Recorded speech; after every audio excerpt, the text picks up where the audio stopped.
ඔයාගේ අම්මා බලාගෙන ඉන්නේ. ඔයා ගුරුවරයෙක් වෙලා ගමට එනකන්. ගුරුනාන්ස අප්පච්චිගේ එකම හීනේ ඔයා පෙරහැරේ නටනවා බලන එක.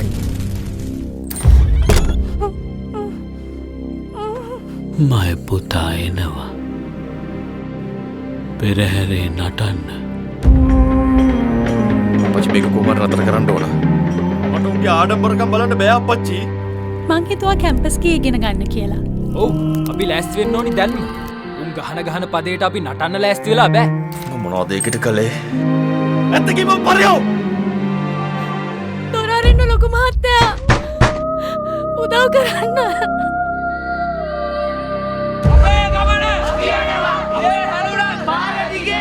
මායකා මේ සැරේ දළදා පෙරහැරේ නටන්නම ඕන. කොළුවට විශ්වවිද්‍යාලේ වැඩ තියෙනවනේ.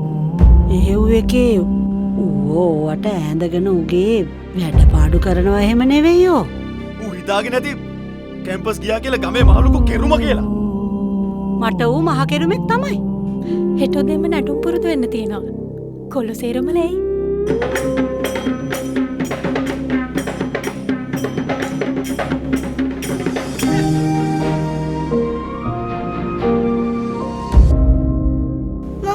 තරහයි.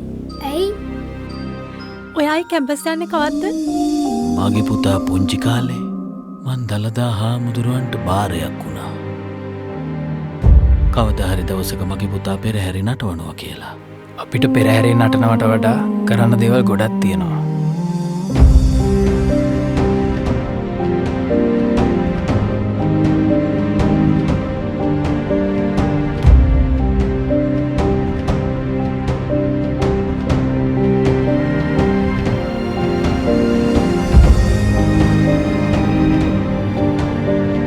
වත්තුට කියපන් කළු ගලේ ඔළුව ගහගන්න එපා කියලා.